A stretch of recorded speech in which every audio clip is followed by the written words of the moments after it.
We're recording now. I am.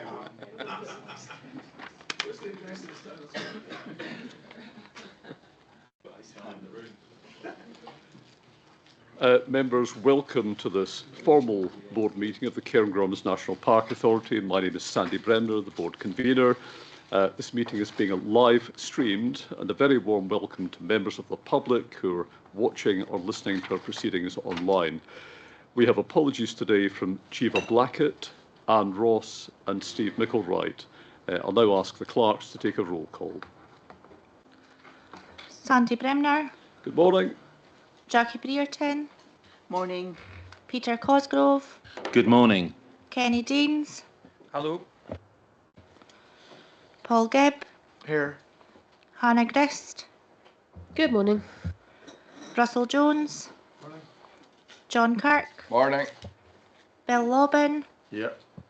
Lauren McCallum. Morning. Eleanor McIntosh. Morning. Ian McLaren. Morning. Fiona McLean. Morning. Duncan Miller. Morning. Derek Ross. Here. Michael Williamson. Yeah. Thank you very much. Item 2, approval of minutes from previous meetings. Are there any points of accuracy on the minutes from the meeting on the 26th of September 2025?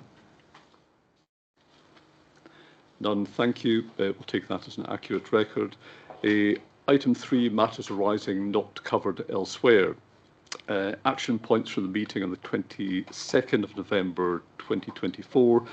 Paper 1, CEO report at paragraph 6b.1, review the planning call-in protocol and discuss at a future planning committee. This is in hand. An informal discussion on call-in criteria was held following the formal board meeting on the 26th of September 2025, and an update will be reported to the planning committee next month, that's December the 12th. Paper 5, active Cairngorms and end-of-season visitor report at paragraph 23a.1, include key challenges in mitigation and learning in future papers. This is complete. And at paragraph 23c.1, statistics on campsite and luxury camping options within the national park, complete. Action points from the meeting on the 28th of March 2025, paper 2, the 2025-26 budget and operational plan. Information on the number of ecological barriers that are being removed on catchments to be sought and circulated to the board, and thought to be given to putting this into a staff member's forward work plan. This is in hand. At point 2, scope of extending the work on species management, specifically geese, further up the Spey into Badenoch, to be investigated, complete.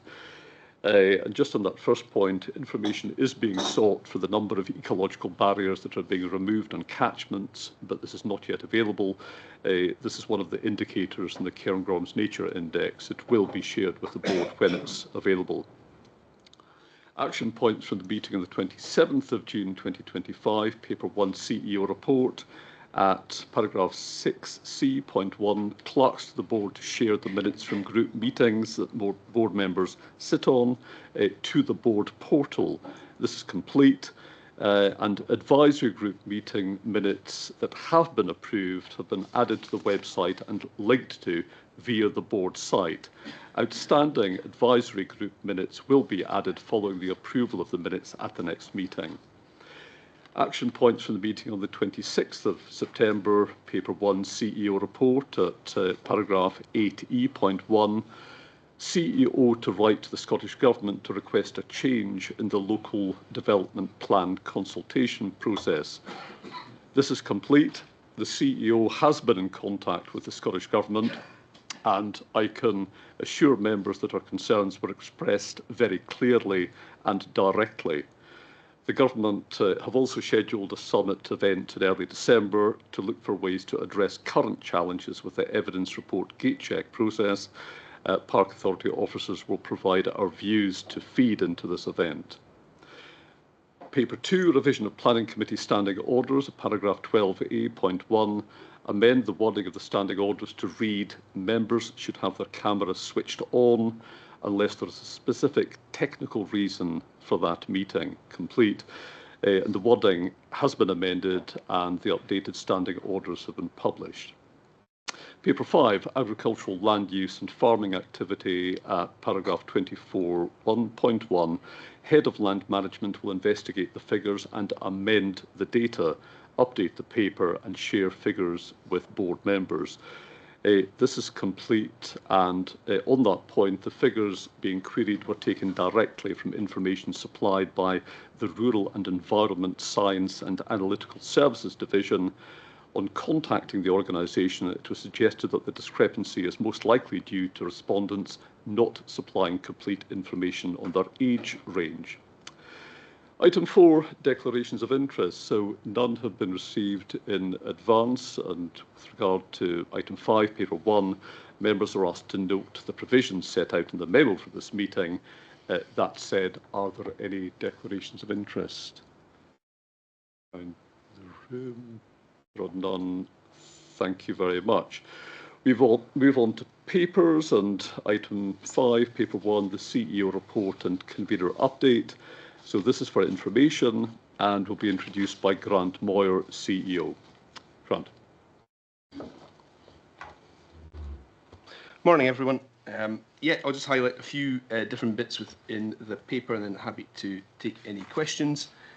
So the first part I just wanted to highlight was the Core Paths review and where we are on that. So we've done the informal consultation on that and got some good suggestions from people, both in terms of new paths to delete information that people are wanting to see in there.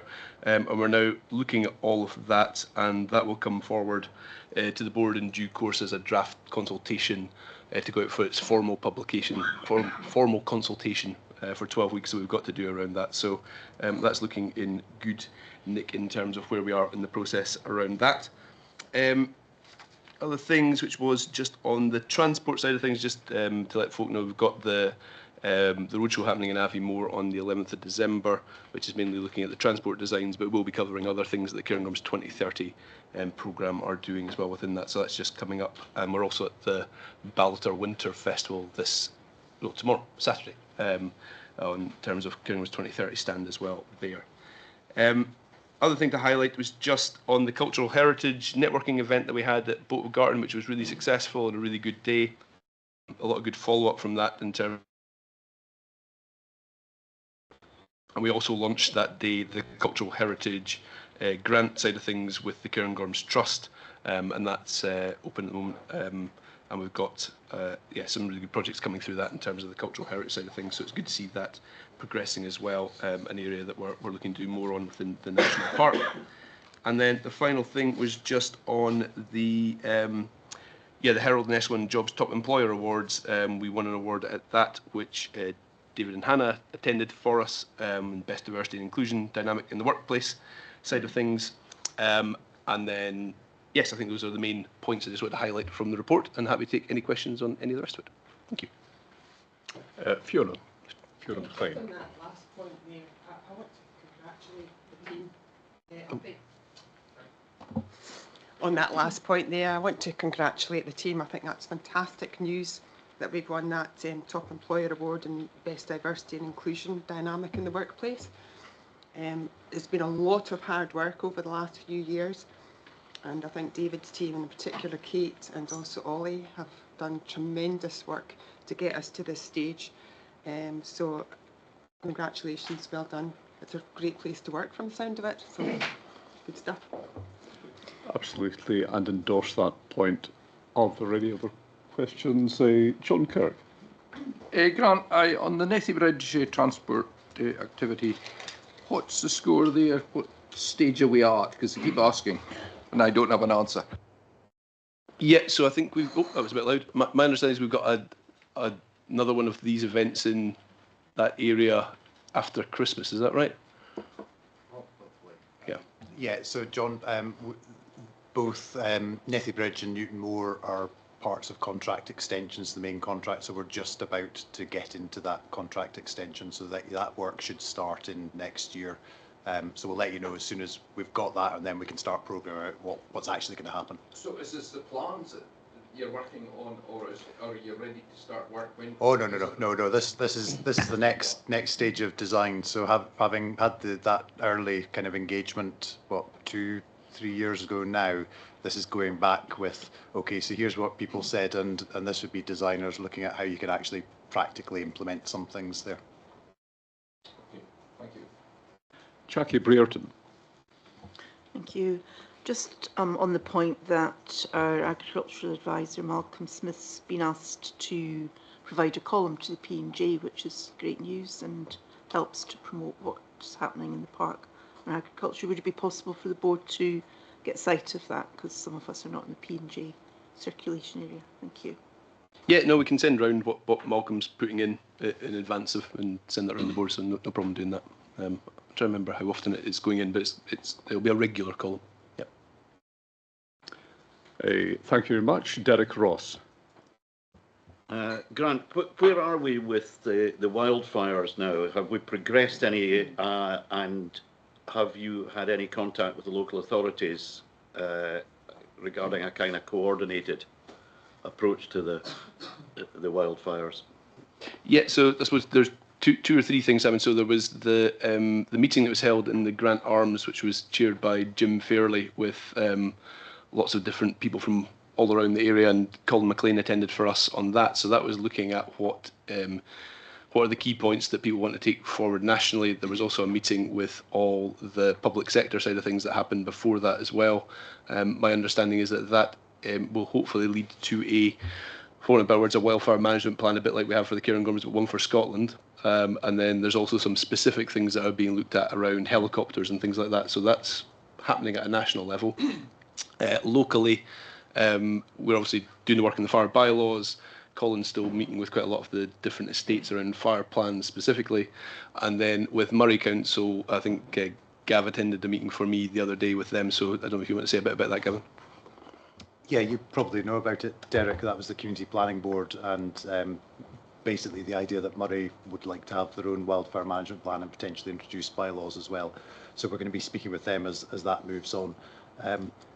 Interestingly, Scottish Government, the director of the Agriculture Department, was there as well and was saying that there was more stuff to come from Scottish Government that would help inform what Murray Council would like to do, and other councils potentially as well.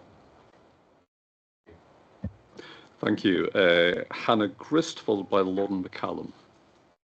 Thanks, Convener. Just a question on the kind of social media and website, because there's actually a huge increase across all channels. So I guess a couple of questions about, and there was going to be some feedback or statistics about the engagement with the new website. I appreciate it's early, but just it would be good to kind of know when that might be able to come. We could look at who is engaging and what these increases are. I know we've had a conversation before about the communications team having to kind of make the connections and respond to comments, and is that having an impact on kind of capacity within the communications team?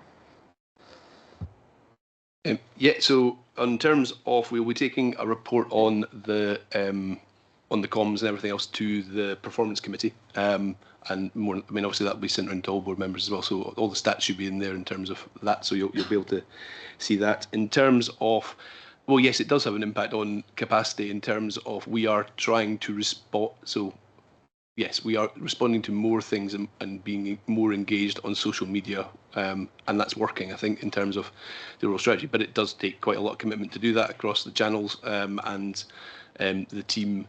So that takes away from other areas. So we've just got to manage that to make sure we've got the right balance. But I think it is worth doing, and I think actually what it's shown is it's driven up engagement and it's driven up the amount of people coming to the site because they're getting more from it in terms of that interaction. So I think it is a good thing, but it can swallow up a lot of time and commitment, and it's just something we, Ollie and the team and myself and others, have just got to make sure we've got the right balance to that. And just on that point, I'd like to commend the work of the communications team during what's been a really busy period. Lauren McCallum. Yeah, thanks, Convener. I guess it was just a quick question ahead of how we're going to kind of prep some of the communities ahead of the enforcement kind of coming in and the bylaws coming in April, just around the new signage, what it actually means, who gets to enforce it, and just how we kind of bring the communities up to speed so that we can kind of, get them up to speed. Yeah, so I mean, it's one of the, so we've got Bright Signals are on board and we're doing work with them at the moment. We've got a follow-up, I think, which will be setting out the actual, if you like, the assets that we'll be using in early December. And then we'll be looking to make sure, so we've been obviously using the Managing for Visitors group around a lot of this already. We've already spoken with the CBP about running a seminar for businesses in the new year, some point when that makes sense, February, March time. And we'll also be doing the same, we'll do something similar for the community side of things to make sure that everyone knows what's going to be coming and what the way we'll be implementing that. So that's all in train, so hopefully everyone should know about it before we go. And obviously there's a big comms campaign before that sort of start date on the 1st of April as well.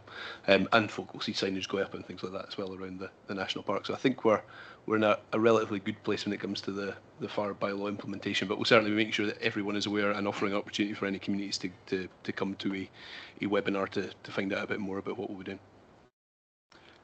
Thank you. I've been asked to ask a question on behalf of a board member who can't attend today.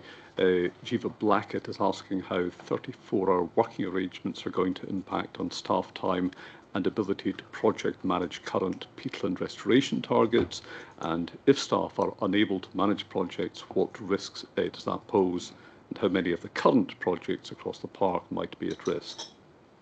Yeah, so so we're on a 35-hour working week. I mean, the key thing for us is that we have moved, so this year the peatland delivery is about 50-50 between projects that our staff are directly delivering and projects in which we are paying for somebody else to do the project management on that. And that was working pretty well across the national park. We have a slight resource constraint at the moment in terms of the peatland team, that we're one peatland officer down, and we're just looking at that. Simon left relatively recently, and we're obviously just having to rejig in terms of what capacity we have within the team. In terms of scaling up peatland, as we want to increase the amount of peatland restoration done, we will be, our head count in the team is unlikely to increase significantly, so we will be putting more money into the project management through third parties. So it's likely that next year about 40% of the peatland projects will be done by our staff and about 60% by agents rather than staff directly. So that's the sort of drift in terms of what we're doing within the team overall. But there's no, if we can't take forward the project within our staff capacity, we then offer a grant so that they get, which is capped at 10% of the capital fees. So, for instance, if you have a £200,000 capital allocation for a peatland restoration project, then fees for doing the project management, and that would be capped at £20,000. So that's what we're currently doing. The 35-hour week is, I mean, it's overall about what capacity we have, but the 35-hour week isn't the main driving factor about that. The main driving factor is that to increase the amount of peatland that we want to restore within the national park, we can't do that all within the team that we have as a park authority, and obviously we've got headcount limits as well at the moment. Thank you, Grant. Russell Jones. Thank you. Thanks for the report, Grant. Just 3 quick questions. The Capercaillie emergency plan was mentioned. Do we know if the plan is bearing Capercaillie? Is it working, or is it too early to say? The second thing is about the bike buses. Really pleased to see that being rolled out, and how do other primary schools get involved in that? And I see that we're trying to roll it out to other ones, but can primary schools apply to be involved? And the last thing was on comms. Is there any update on an app for the national park area? We've talked about that for a while, and I think there was some problems with that. I was just wondering if there's an update on that.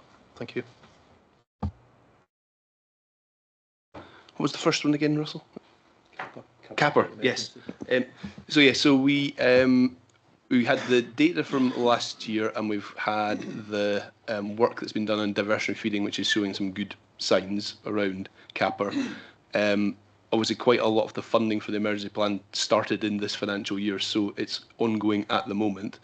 I would hope that we will start to see, well, certainly next year's data and the data after that, I would hope to see impacts from what we're doing through the Capper emergency plan. But I would say it's probably too early to say at the moment in terms of just because the funding only came in this past summer. So that's what we're looking to do. But there's some good stuff on the diversionary feeding that's been published recently around that. So we'll certainly be able to tell people a bit more about that in due course.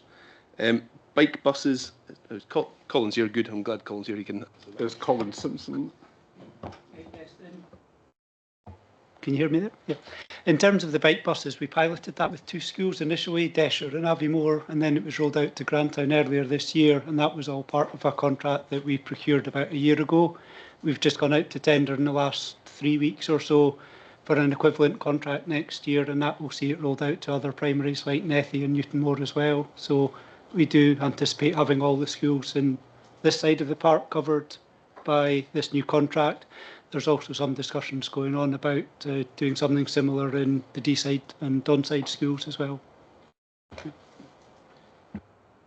And then the last bit on the app, we're still in conversation, so we're looking to try and take that forward with Loch Lomond. I'll get an update from Ollie and send that to you after this, because I don't know exactly where we are with that at the moment.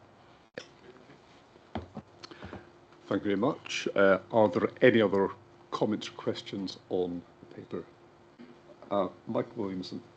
Yeah, it's just on your point, Colin. If you want, I can fix it with Blair Atholl Primary School, which is also in the park. They have had some discussions as well, sorry. Yeah. Yeah.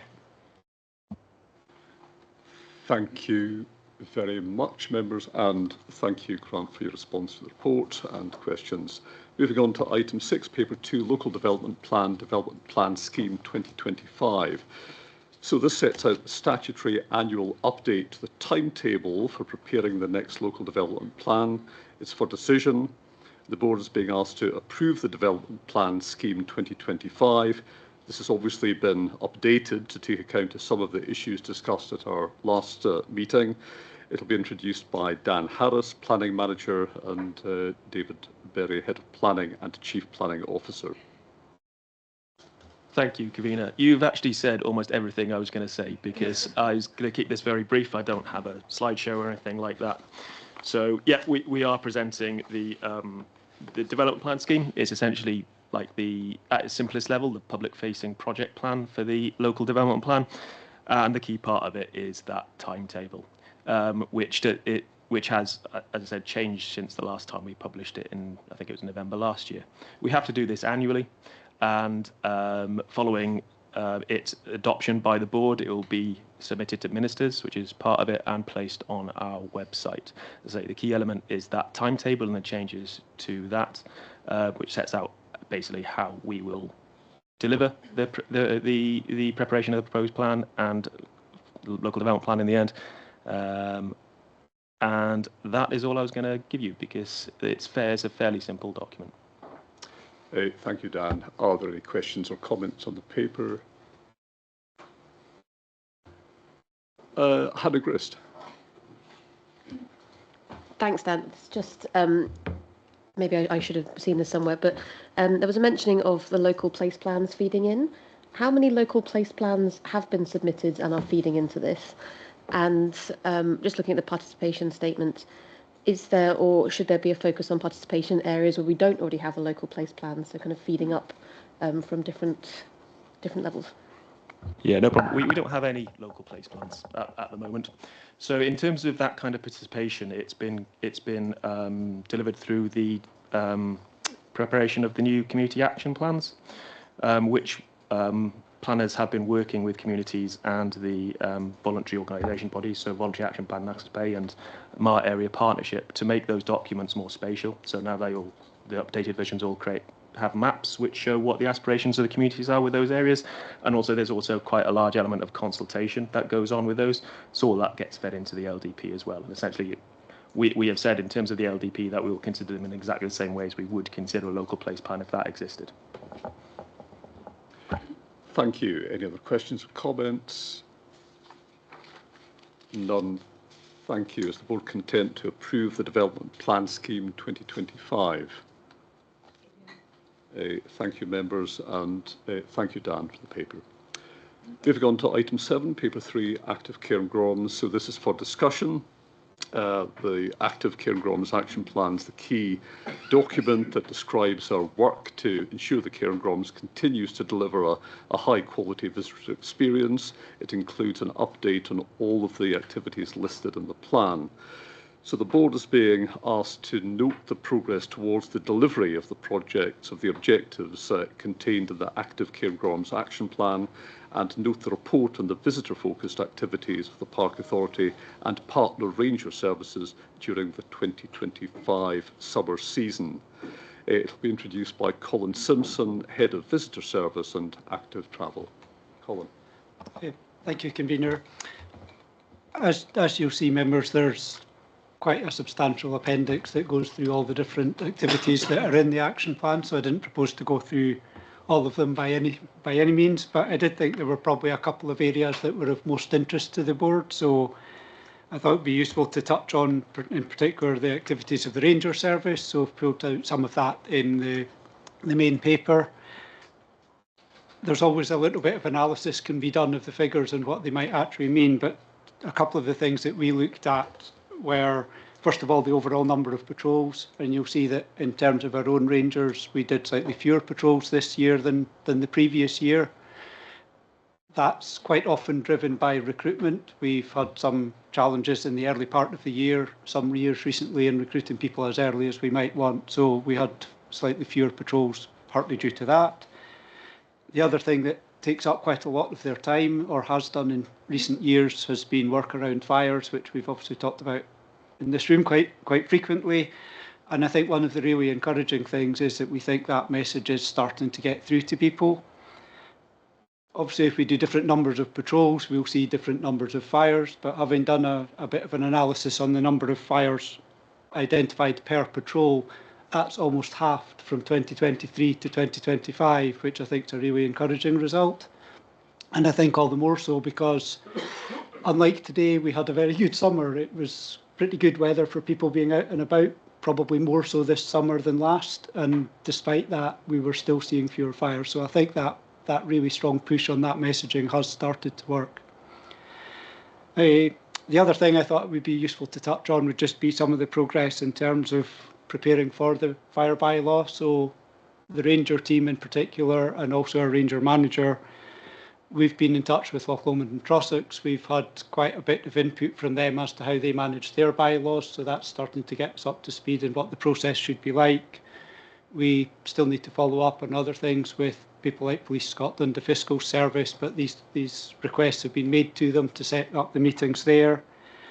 And I think just as a final point, which picks up on Lauren McCallum's query earlier about preparation, we've had quite a lot of engagement with our local authority partners about things like road signage. There's obviously a formal process to be gone through to get road signs erected, and the signs we'll need will not be something which is a standard style as prescribed in the legislation, so we'll need additional permission for the style of that sign from Transport Scotland.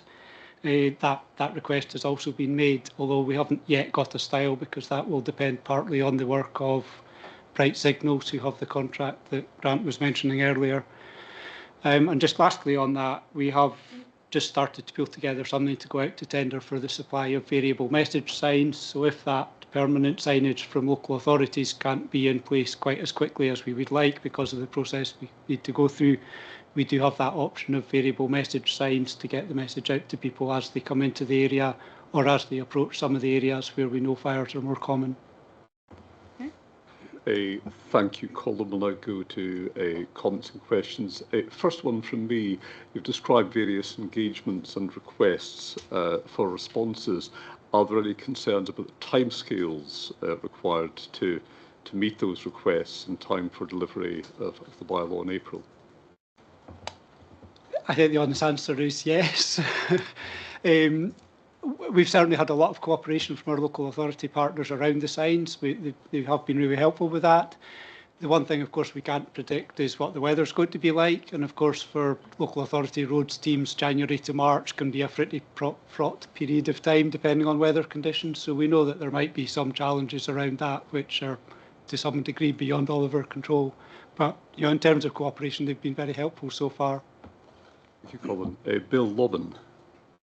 Colin, how do we explain the live fires issue where there's been a massive reduction from our Ranger service, but our partners has almost doubled? To some extent, we don't know, because we don't know all the details as to what the partners do. However, there are some partners, most notably perhaps NTS at Mar Lodge, who've actually focused their patrols much more on fire-related or areas where they think there will be fire-related incidents. So they're actually putting people out into those places far more often, so they're likely to discover more if they look more often. I think that's definitely part of the answer. Thank you. Eleanor McIntosh. Yeah, not on fires, Colin, but just general on the action plan, there's several activities on hold with no reasoning given to the right hand side, and I just wondered if that in general is a staffing issue or if it's something else. I wouldn't say it was a staffing issue as such. Some of it's definitely a capacity, there's a capacity element to it, but that's probably not because of normal staffing issues, but it's because we have been devoting more of the time and effort to the fires. We haven't been devoting it to other things in recent months. There's also a few of them which are related to things like guidance and communications, and some of that is on hold because we want to incorporate the new guidance around the fire bylaw within that. So there wasn't really too much point in us doing that before we got approval for the bylaw. Grant? Yeah. I was just going to say, what we'll do on that is we'll update that table, Eleanor, so that there's commentary against the yellow, so that people know the reason for that. Yeah. We'll do that. Thank you for that. Paul Gay. Thank you. Colin, you'll remember about a year ago, one of my concerns around the fire management bylaw was the training for the rangers, and I take from what you're saying that that's ongoing, and just asking for reassurance that they feel that they will be capable of enforcing the bylaw. I've got two parts, so as and when we implement it. And the second part is a request, I think, for me, and I wonder if other board members would feel the same. Is there some training for us as board members? So we're out in the community, if I see someone who is lighting a fire when they shouldn't, just a series of guidelines to allow me to engage, or if I'm at a community council meeting and they ask me, as a member of the public, how would you approach someone, the same sort of simple series of guidelines. Could something be prepared for us? Thank you. So picking up on the wider training, yes, we have planned to do that training, and some of that was being picked up on in the meeting that we had with Loughholme and Trossachs, how they went about their training. We are also working quite closely with a lot of our partners, so things like the Bright Signals contract, we had them engage with our partners to develop the messaging jointly, not just with our own team, but with partners' teams as well. And I'm partway through the process of going out to speak with individual landowners and estates about what the fire bylaw actually means for them, specifically on their property. We've not gone out to absolutely every landowner on that. That wouldn't be very practical, but roughly speaking, 10 estates or so probably cover 90% of the visitor activity. So we've approached all of them. I've already spoken to RSPB at Abernethy. I'm at Balmoral next week. We've got Athol in the diary and a few others who are looking to do something similar once they bring their seasonal staff in next year. So we'll be doing quite a lot with the partners around training. Some of that ties in with guidance that we're producing for landowners about not just what it means for them, but what they can do if they identify people having fires, because we will respond where we can, we'll put patrols out where we can, but equally we're very aware that we can't become a fourth blue light service and have somebody rush across there at 11:30 at night because somebody spotted a fire. So we do need to produce guidance on that. And to pick up on your point for board members, probably just adapting that guidance a bit is something we could do, potentially do a bit of a presentation. I'm happy to look into how we do that, but absolutely we will have the information to be able to. Yeah, I think on that second point there is that operational strategic divide, but I think that all as board members welcome more information on the practical implications. Thank you very much. Lord McCallum. Yeah, thanks, Colin. I think this has been covered, but just for the avoidance of doubt, there was obviously the decrease of 21% compared to 24, largely due to early season recruitment challenges in Bainach and Strathspey. Just a bit of reassurance that we're going to have enough recruitment to be able to enforce the bylaw. I'll say yes as much as I can, because obviously we don't know what the employment market will be like, but we have made one quite significant change already, which I think will help. And that is that previously, when we went out to recruitment, everyone who'd been with us previously still applied essentially as if they were a new candidate, and we had quite a lengthy recruitment process because of that. This year we've come up with a new system where there's a form of exit interview, and we decide in October whether somebody is somebody that we would be happy to have back if they were happy to come back. So we do expect next year the recruitment process will run much faster because of that. So I'm confident we'll have enough people in place. Thank you. Russell Jones. Yeah, thanks, Colin. I just wondered, the signage for the fire bylaw, is there any plans to have signage at railway stations and on railway carriages, as has been discussed at certain points? And from recent experience, getting permission from Transport Scotland for different signs can take quite a while. So we'll keep on top of that. Yeah, I recognise the second point that you made there, and yeah, we have started the conversations, but some of that's a little out with our control. In terms of things like railway carriages, we haven't got a specific plan for that, but in addition to the road signage, we are looking at what we're calling site-based signage, which is more things like posters for display or signs that people will put up on display boards at car parks, that type of thing. And much of that would be useful in other circumstances, such as on the railway. So I'm happy to follow up with them on that one too. Thank you very much. Are there any other questions or comments on the paper? Sorry, Lauren McCallum. I almost forgot my own last name there. It was just a kind of a comment on the I'm never going to say it right, Dúchas Awards for young people, and just how we can kind of get some of that outdoor ed really embedded in some of our local schools. Because I know anecdotally, especially at Community Council, some of the fires that have been started have been known to be from local kids and kind of lacking some of that outdoor ed. And I was just wondering if there's anything that we could do to really try and push that into outdoor ed into the local schools as much as possible.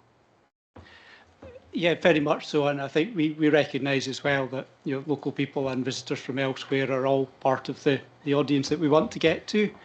Our rangers already go into schools right across the park, and in part our look at restructuring the ranger service a little bit will actually allow us to do even more of that. Typically that's something we do over the winter months when the rangers aren't out patrolling, and fires is part of the messaging that they get. So whilst the Dúchas Award is actually recognition of people going through a process, there are also these other forms of engagement that we have in the schools to alert them to how to behave responsibly in the countryside, and fires are one part of that. Thank you. Mike Williamson, then Pete Cosgrove. Yeah, just on that comment, I think a project I set up in some of our schools was, how we get wild campers leaving the tents behind. We went in there with the mountain rescue team and the rangers, gave them the tents, but basically showed them how to camp responsibly. And part of that was about fires, etc. So hopefully that would answer your question too. Thank you. Pete Cosgrove. It was just a question about the metrics provided on our ranger service patrols versus partner ranger service, and they're quite variable. So for instance, basically contrast with our services showing litter down, but our partners showing litter up. Our data showing dogs off leads down, our partners showing dogs off lead up. There's quite a variation in there. Any explanation for that? I don't need it to be specific, but generally there seems to be a huge amount of variation between what our ranger service is finding and what our partners are finding and reporting. Absolutely. It's down to not just with the figures that we gather. The Scottish Outdoor Access Code is, by its nature, a little vague about certain things. It tries to cover a broad range of things without being too precise. And it doesn't surprise me that you mentioned the dogs one, for example, because I suspect if you're a conservation organisation, your interpretation of what under close control means might be different to some other landowners' interpretation of that. And I think that's why we see some of those differences. The litter one's harder to pin down. It may well just be that many of our partners are actually out on their ground all the time and we're only there periodically, although that wouldn't necessarily explain why there would be a change from one year to the next. It would explain why they gather different amounts.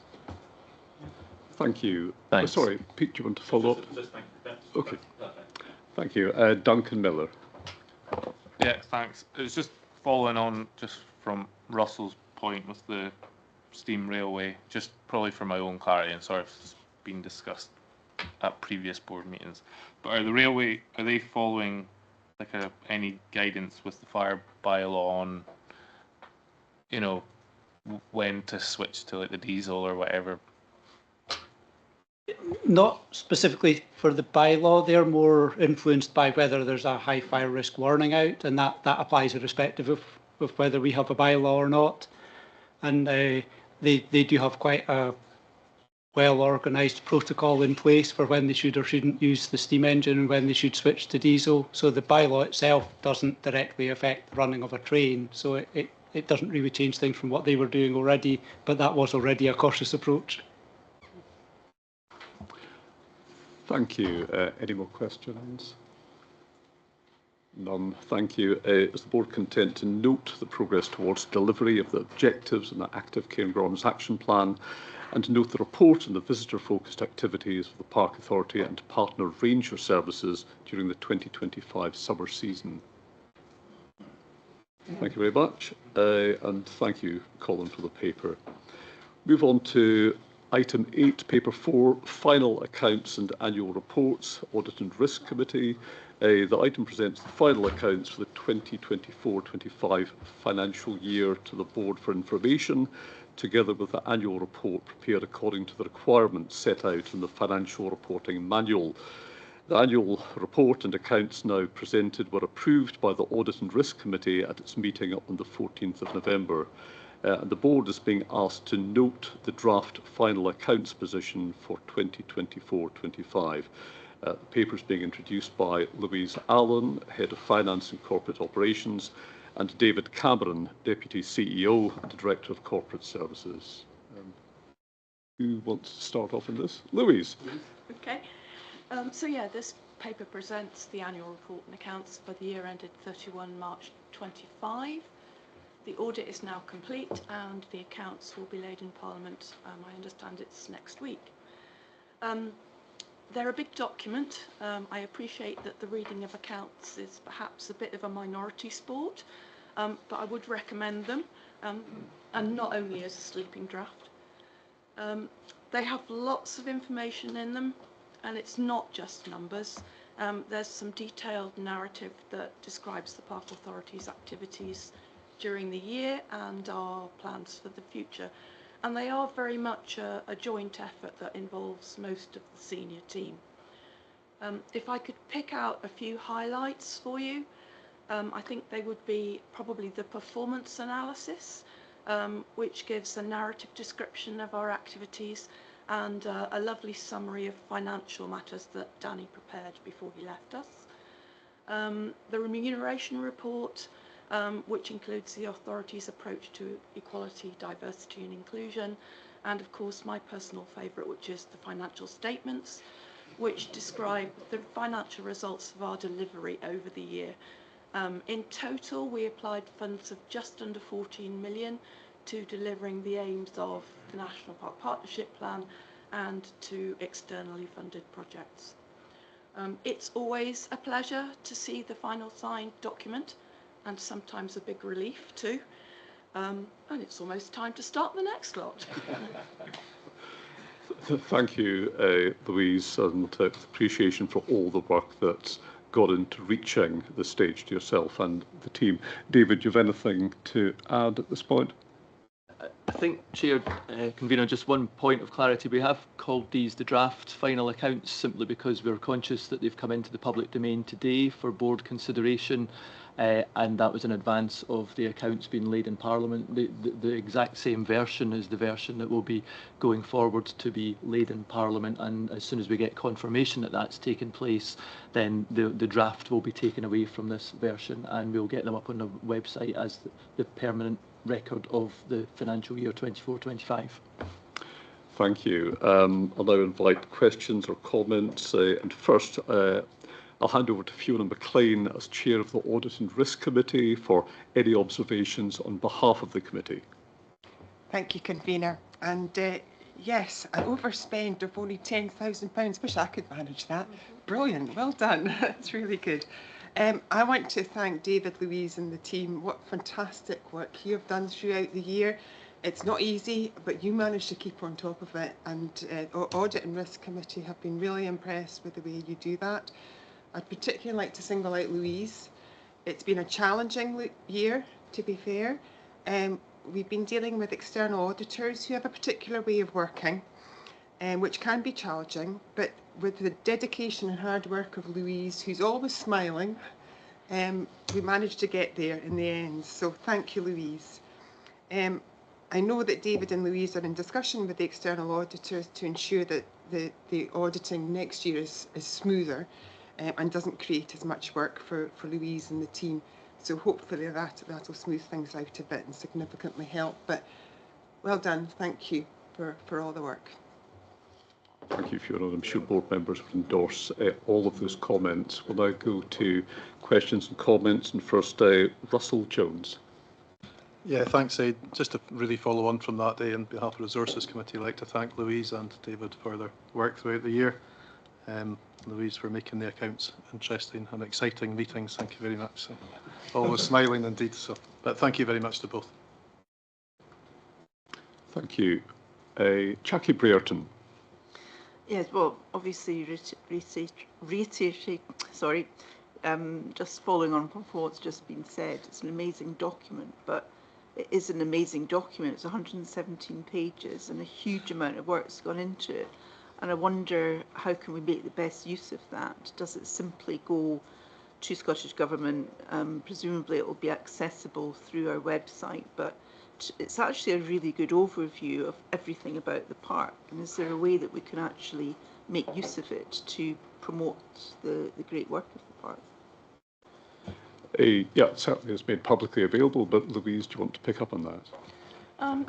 Yeah, I think probably it's too big to be appealing in a general sense, but I think there are obviously the techniques that private companies use to produce what they call glossies, which take the highlights from a set of accounts. And if we had the scope to do that, and it does take a bit of input from staff, then that might be a potential worth considering. Jackie. Could be a very good AI exercise. Hand it over to one of our AI modules and ask them to produce a readable report, but using all the excellent information that's in it. Staff are nodding to that suggestion. Grant. Yeah. I'll put my Ollie hat on for a second. I suppose the one thing I would say is that, I mean, obviously a lot of the information that's in the annual accounts is the stuff that we've been comsing on for most of the past 18 months. And one of the issues is that because it's retrospectively looking back, by the time you get the accounts to this stage, you're sort of talking about stuff that did happen sometimes 18 months ago. And so it's sort of not, it's not what you're doing now. And so it's sometimes a bit difficult. But I think what we would say is that a lot of the information that we gather for the accounts is also the information that we use to populate what we do on the park plan and on the corporate plan in terms of how we're doing as an organisation as well. So the information is used. We'll have a think about whether there's anything we can do in terms of some of that more front-facing stuff. But I would say that almost everything that's in the front-facing bit has already been a story at some point over the past 18 months in terms of what we've been doing as a national park. Thank you very much. David. Again, just to build on Grant's point and Jackie's observation, I think one of the things that I'm conscious of, and one of the improvements that we're trying to make, and discussing this with Gavin as well about the park partnership monitoring, is to try to bring that performance framework information into more of a live and current set of management information, because just as you've observed and everybody said today, there's a wealth of information in here. I'm very conscious that this is coming to the board at a November board meeting, and it's information that relates to where we're at the end of March of this year, so it's a bit dated, and we need to look at that corporate information to make it more of a live database, so that it can both inform what we're doing more in real time as a management team and as a board, but also from Louise's point as well, how do we draw that out and work with our comms colleagues and get more current information on what's happening out there. So it's been a little bit focused over the last couple of years in this information being driven by an external audit timetable, and we're conscious, and as Fiona said, we're conscious through the Audit and Risk Committee, the external audit timetables can get extended despite anything that we try to do locally, and so we probably need to bring our reporting of the performance side a little bit outside of the annual accounting timetable and get it a little bit more live. So that's a live area of work that both Gavin and I are looking at the minute about how to bring that forward. Thank you very much. Are there any other questions or comments? None, thank you. Is the board content to note the draft final accounts position for 2024-25? Not around the room. Thank you very much, and thank you again, Louise and David and the team with bells on for all those comments of appreciation. At that, members, we'll take a short comfort break, adjourn and resume at 10:35. Thank you.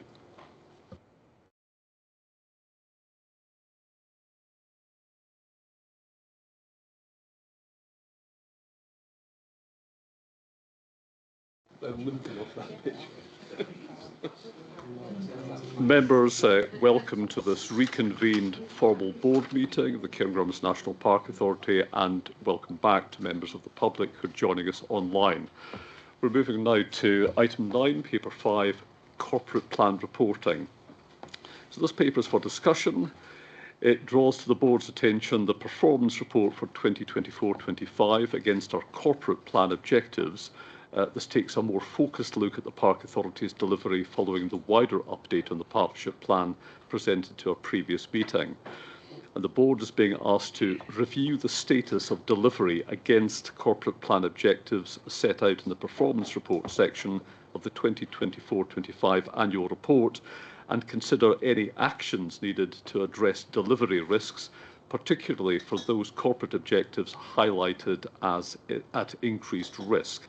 It's introduced by David Cameron, Deputy CEO and Director of Corporate Services. David. Thanks, Convener, and this builds on the discussion that we just had on the annual report and accounts for 24-25. We thought it'd be worthwhile just drawing out for the board's direct attention the outcome of our performance against our corporate objectives over the course of 24-25, just for that specific attention so that board members can see where we're at in terms of our delivery against those corporate objectives in the corporate plan.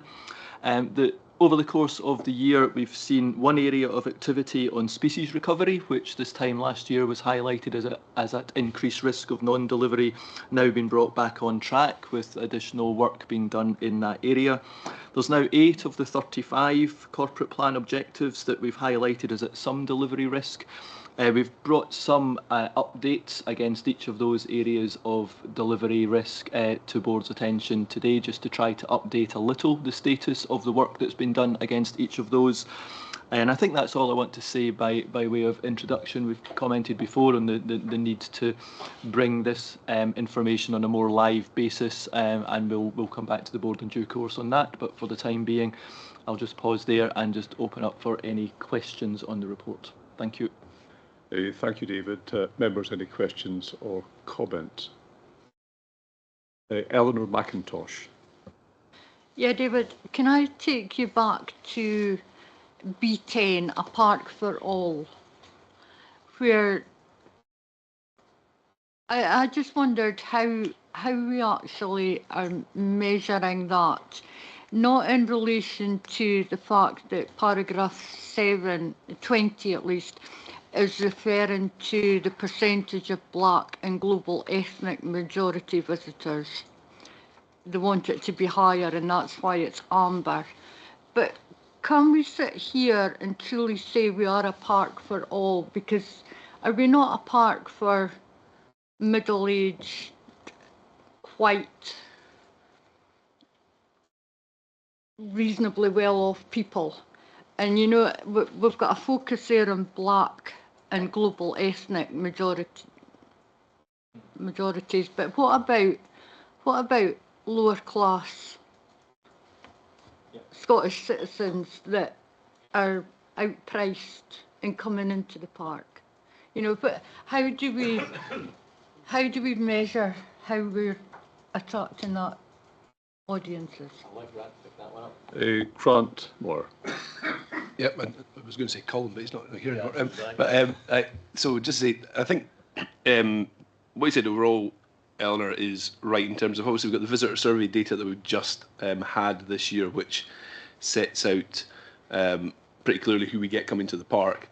And one of the key things around that is that there has once again been an increase in ABC1 visitors, and there has been a decrease in CDE visitors to the park. So that you're absolutely right in that there is an issue with affordability, I think, in terms of not just affordability of getting to the park in terms of transport costs, affordability within the park and what you can do to get here. And I think that is an area which we certainly want to think about what we can do more on in the next park plans. I think there's definitely a discussion about what is it you might actually do, and what is actually within our gift to try and change in some of those trends overall. But it is definitely a key one for us. I suppose this was just one aspect of that, but I would say overall that there is a drift, if you look at the visitor survey data, to the park being a place where it is, we've got more people coming who are certainly at the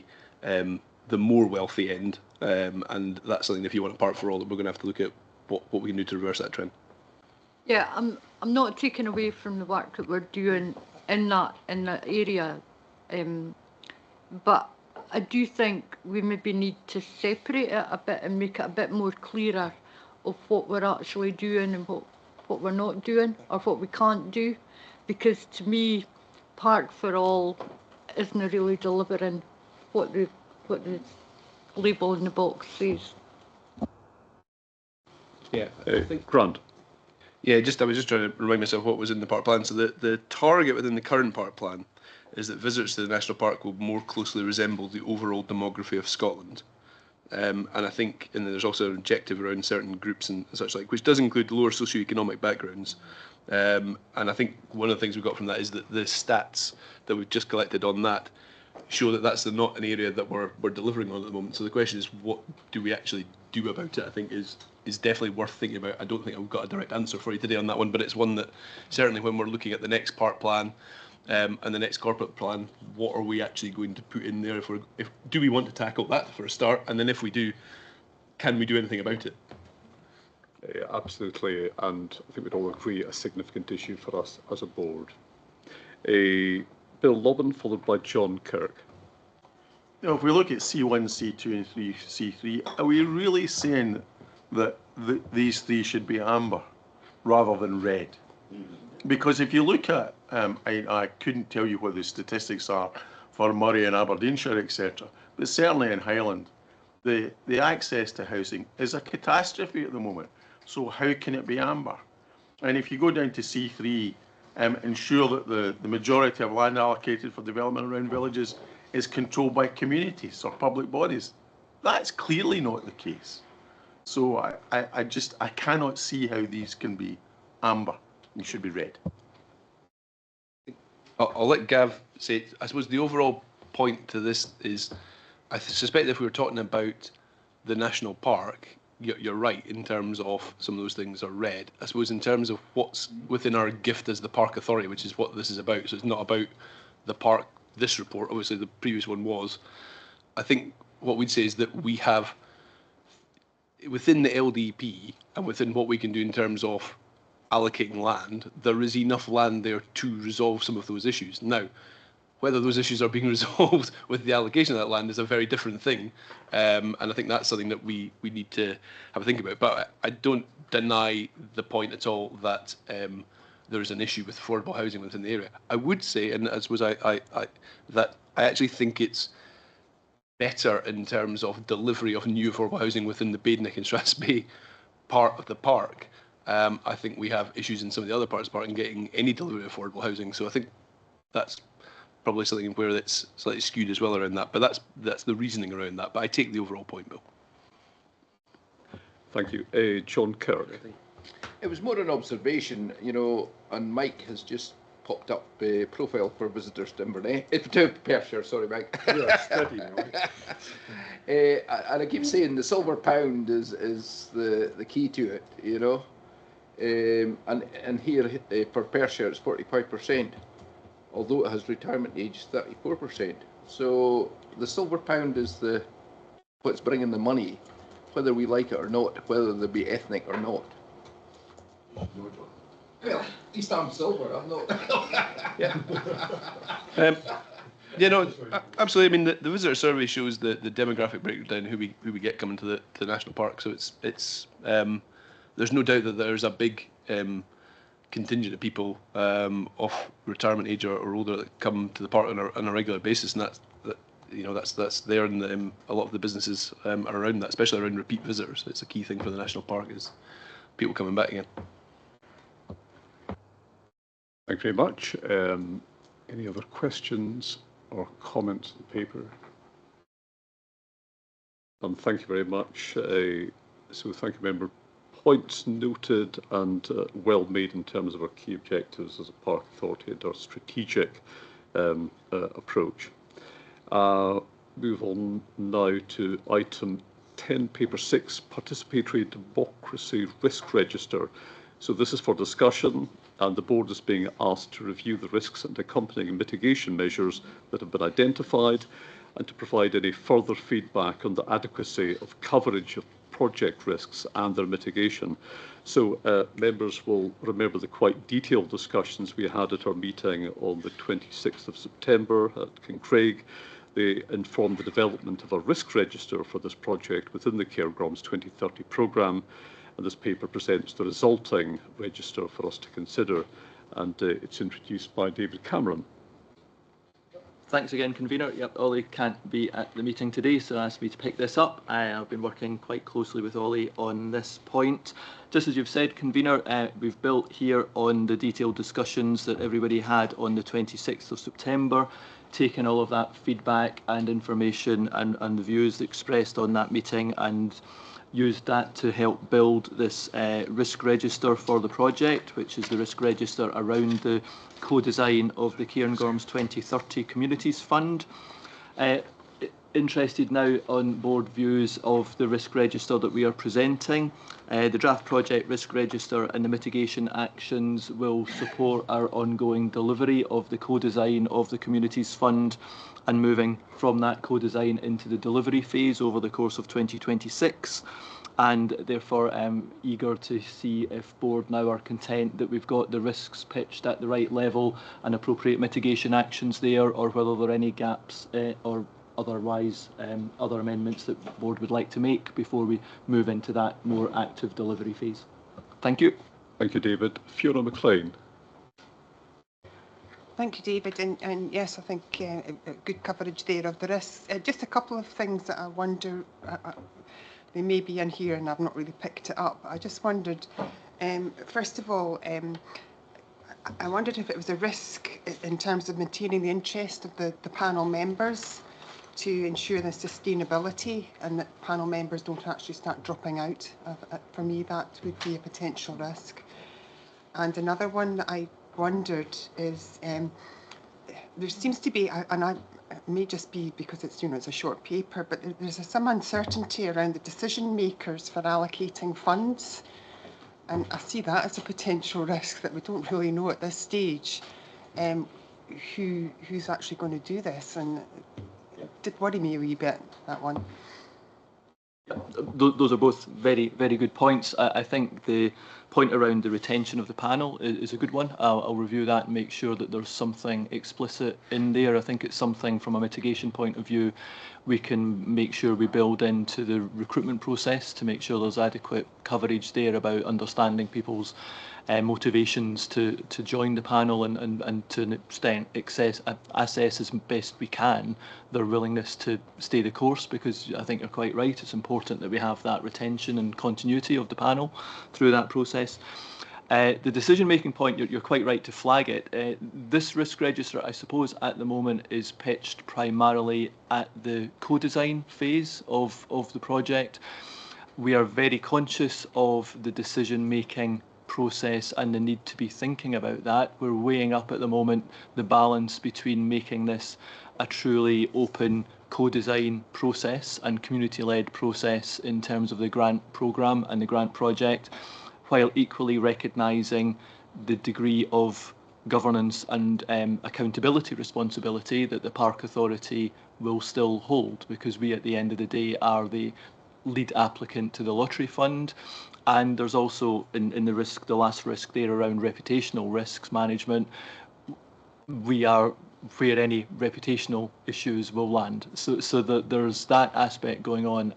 I think you're quite right to reflect that it's not covered really in this risk register, because it is focused at the moment on the co-design process, and we will be certainly getting back into the governance aspect of it and the decision-making aspect of it, and be coming back to the board with further updates on that specific aspect in due course. Thank you. Hannah Grist, followed by Eleanor McIntosh. Yeah, thanks, David. It's really good to see this, and I think you've it's been some really good work in here. I'm very excited about this project. Just a couple of things around kind of the wording and where it's put forward. I agree with Fiona. I picked up about kind of recruitment and then retention. I think it's important to talk about that and what the kind of mitigations might be if people change within this process. Point 4 was the kind of wording around difficulty in balancing multiple different priorities. I understand what this means, but I think there might be some change in wording there around the kind of co-design process and what the aim of the process is. So is there an aim for consensus or compromise or multiple priorities? What I don't want is people to be coming into this, it says where all viewpoints are welcome. All viewpoints are welcome, but not every viewpoint is going to be taken forward necessarily. And so I think there's something there about expectation management, and therefore what the risks are around what the outputs are going to look like. And my third point was again on that kind of reputational risk, so point 10, because there's a reputational risk around the consequence of unpopular, unsuccessful funding decisions, but that feels like that's the next stage, as you say, and not the co-design process itself. So the process, I would say, one of the reputational risks is that our kind of accountability around this process, so that we implement the decisions, and we're very clear that what we're doing is implementing those decisions, but obviously we're then standing by them. So there's probably something there about the wording of what that reputational risk look like for this stage compared to the next stage of that. Yep, absolutely. Thank you very much. I absolutely agree with you. We've covered the retention recruitment point already. Completely agree with you around we need to kind of word that aspect about the need to both welcome options but highlight as part of the mitigation that there needs to be some process here that distills that range of options down to a workable scale and a workable set of criteria. So I think that's exactly right, that we need to draw that in. I will make sure that that's brought in, and point well made about the reputational aspect of risk management in the here and now is going to be more around the criteria that evolve and public community reaction to those criteria at this stage, rather than reaction to decisions that will come further down the line. So that's very helpful. I'll kind of pick up that wording and adjust it. Thank you. Thank you. Eleanor McIntosh. Yeah, should there be something about if this doesn't pan out the way we see it panning out, that we can backtrack out of it and sort of save face, if you see what I'm saying? Reputational risk, I suppose, because I'm far to be convinced from it, and I just wonder what the reaction will be when it actually goes out to communities. Yeah, I think that's again a really fair point. I suppose, and this is just in you flagged up assumptions that I've been making while I've been working on this along with Ollie, and that point around if the criteria through the co-design panel for any reason comes back as a set of criteria that we feel that we can't live with, it's always been an underlying assumption from my point of view that we wouldn't go on ahead regardless of that. So I think there is that aspect, Eleanor, in terms of our underlying accountability here. But it's a fair point to raise. I'll have to have a think about how best to draw into, it's either in the risk register or in the underlying project management timelines that there are key decision-making milestones, and the kind of movement into the co-design process is one milestone, and then the movement from that co-design process out into launch of an actual community grants scheme is another milestone decision that still needs to be taken, and so that is an element of the timeline. But you're quite right, and I'll have a think about the degree to which we need to reflect that in the risk register as well. I think I was thinking, I'm not so nervous about what the type of scheme they come up with. It's more before that, and it's if we don't get these 18 wonderful people, if we don't get the correct people in place, I don't want to see the places just being filled. Yeah. Okay. You know, so if there's not 18 people with the criteria that we think they should have, then are we able to say, right, we can't do this? Yeah, no, sorry, I've misunderstood you then. And yes, absolutely, that's something that I can bring in to the risk register around the panel recruitment and highlight that there is a point there that if we're not satisfied that the co-design panel comprises the range of skills, experience, background that we are looking for, that a mitigation action there is that we will hold back on the project delivery timetable until we're satisfied. So yes, sorry, I misunderstood you, but I'll make sure that comes in. Thank you. Jackie Brereton, followed by Hannah Grist and Kenny Deans. Thank you. This document consistently refers to community projects as being the target of the funding. And I don't remember when we discussed this at a previous board meeting, I thought we hadn't excluded other structures like social enterprises or cooperatives or small businesses. So I just wanted to clarify whether there'd been further thinking about that. But and I would say if it is just about community projects, that's what the funding already available in the park through the trust and other structures is for. So there's still that huge gap. But also if it's not for these kind of ventures, are we really going to attract the range of people onto the panel? For example, small business owners and people with experience. Yep.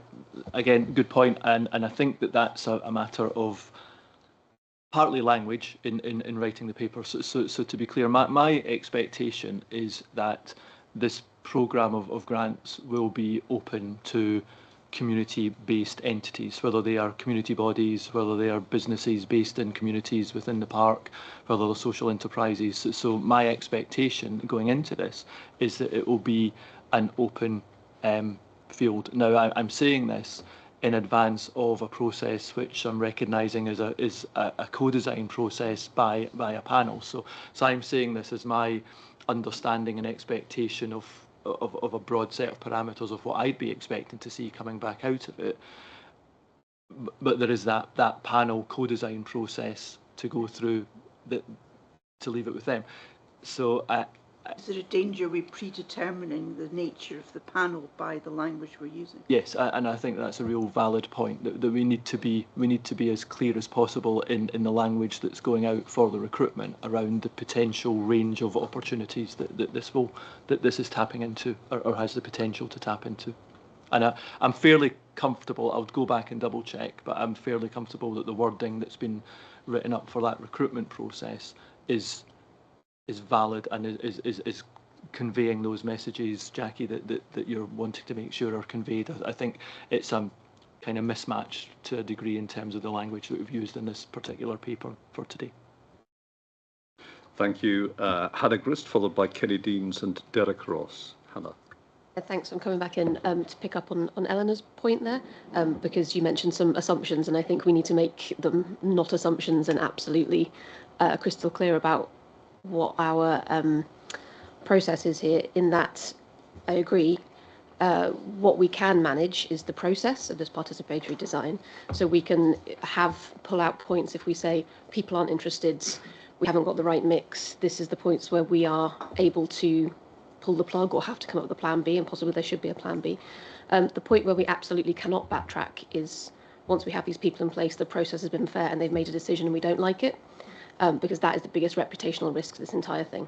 So I think we need to be very clear that we stand by whatever the outcome is. As long as the process has been well designed, fair, and we have recruitment, we stand behind that outcome. Otherwise, we risk absolutely destroying every other participatory process we have in this park. So, thank you. Thank you. Kenny Deans. Thanks, Convener. Well, it just occurred to me when Eleanor raised that point that surely another bit of reputational damage is there's a potential £1 million windfall to the communities that we're suddenly withdrawing from. And that's the concern, I would have thought, if that's in the public domain. But it strikes me that the risk for all of these things is, and we see it with funding, they're too complex, the timing for them is poor. It's suddenly available and then it's closed. So these are the things that get in the way of good funding packages being made available so that they're flagged in good time.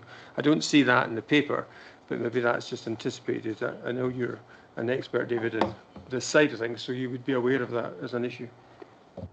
Yeah, absolutely aware of it as an issue, and I guess I see in terms of this particular policy area in Scotland at the moment, this is a real opportunity for the Cairngorms. It's the one fund area for the breadth of communities, and going back to Jackie's point, communities or social enterprises or business in the national park, where there is a potential for a fund to be open over multiple financial years with some longevity therefore and some additional lead time for applicants to come up with project ideas for those to be worked on and for them to have that reasonable lead time between idea, funding and delivery. So I think that this is a real opportunity.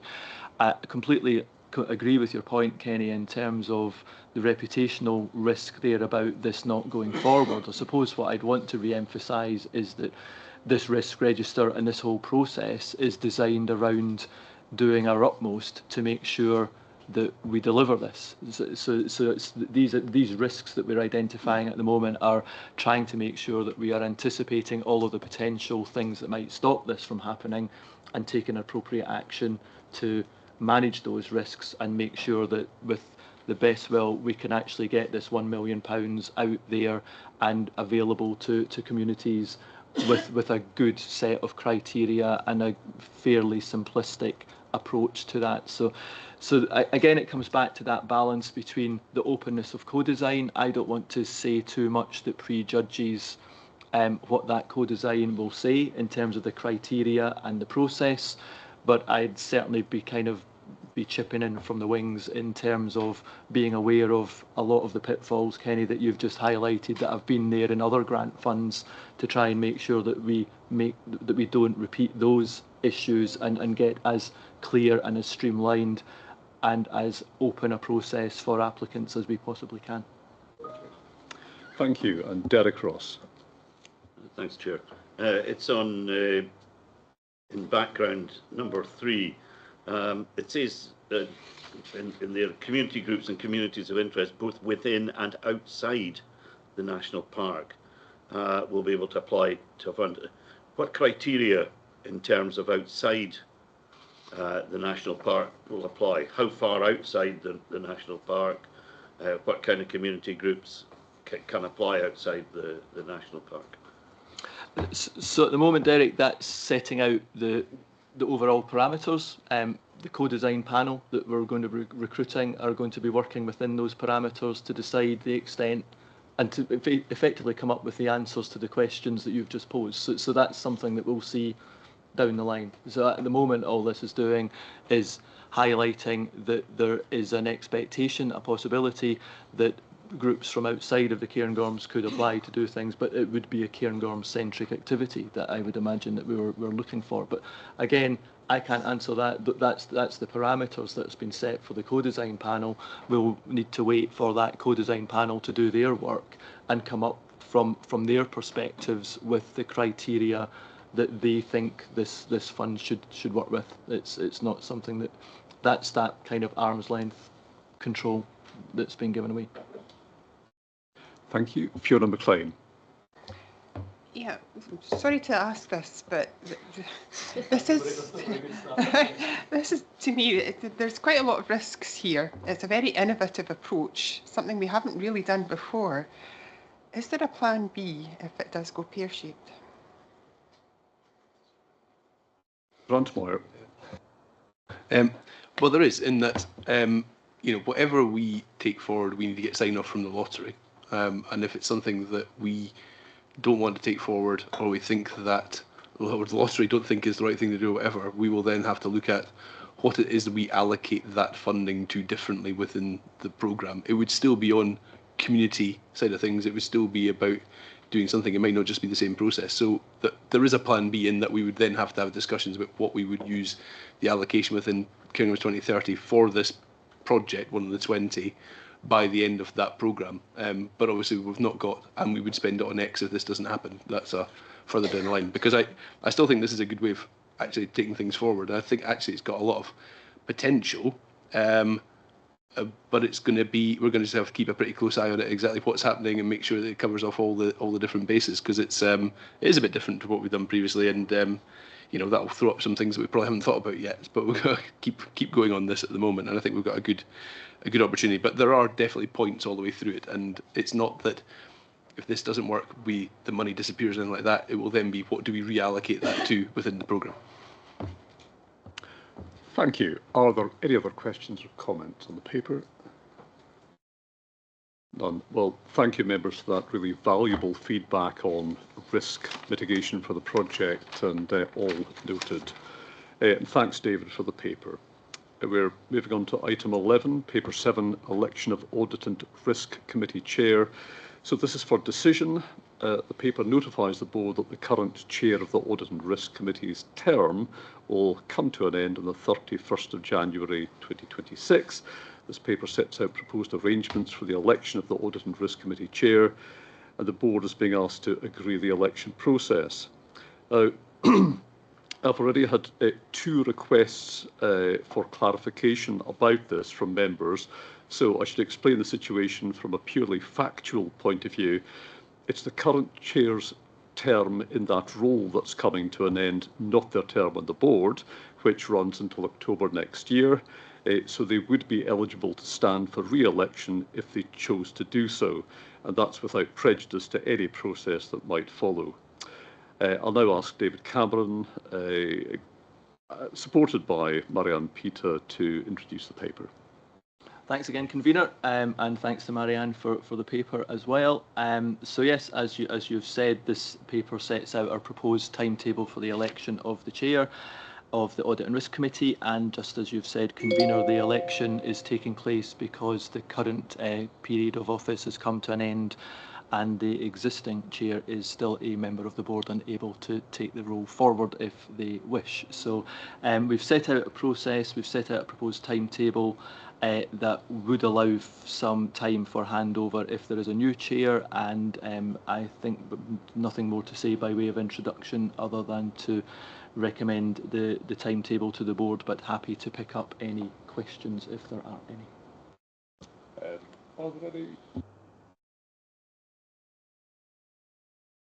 None. Thank you very much. So is the board content to agree the election process for the Audit and Risk Committee chair? Yeah. Yes, thank you very much, and thank you, David, and thanks, Marianne. Moving on now to item 12, paper 8, board committee's annual reports to the board. So the paper presents the annual report of the Audit and Risk Committee, Performance Committee and Resources Committee to board members for comment. This is for information. The board is being asked to note the annual report of the Performance, Resources and Audit and Risk Committees. I should explain that the Audit and Risk Committee's annual report sets out more detailed information than other reports, given its specific role in governance, as recognised in the Scottish Public Finance Manual. That being the case, would Fiona, as committee chair, want to make any observations? I suppose the key observation I would want to make for this particular report is in terms of our internal auditors and the great work that they did. They've now been replaced with new auditors, but the audit reports have been really valuable. And in particular, the report on procurement was incredibly useful for the organisation, and it led to us putting in a lot of controls and acting on their recommendations, which I think has been very helpful. So yeah, just thanks to our internal auditors in particular on this, and thanks to our committee for all the hard work, and particular again to David and Louise and the team. Thank you so much. Thank you again, and I'm sure the whole board would appreciate the work that's been done by yourself, Fiona, and the Audit and Risk Committee. It's appreciated. Are there any questions? None. The board content to note the annual report of the committees. Thank you very much. Moving on to item 12, paper 8, minutes from committee meetings. This is again for information with any points by exception. Is the board content to note the minutes of the Audit and Risk Committee meetings from 20th June and 12th September, the Performance Committee meeting from 12th September, and the Resources Committee meeting from 29th August, and to note the confidential minutes of the Audit and Risk Committee meeting on 20th June and 12th September, and the Resources Committee meeting on the 29th of August. Yeah. Thank you very much. Which brings us to any other competent business. None has been notified. Is any being raised? None. Thank you very much. In which case, the date of our next formal board meeting is the 27th of March next year in the Granton Spey office. So I'd like to thank members of the public who've been joining us online. Thank you, members and staff. For anyone leaving us now, have a very safe journey home and a good weekend.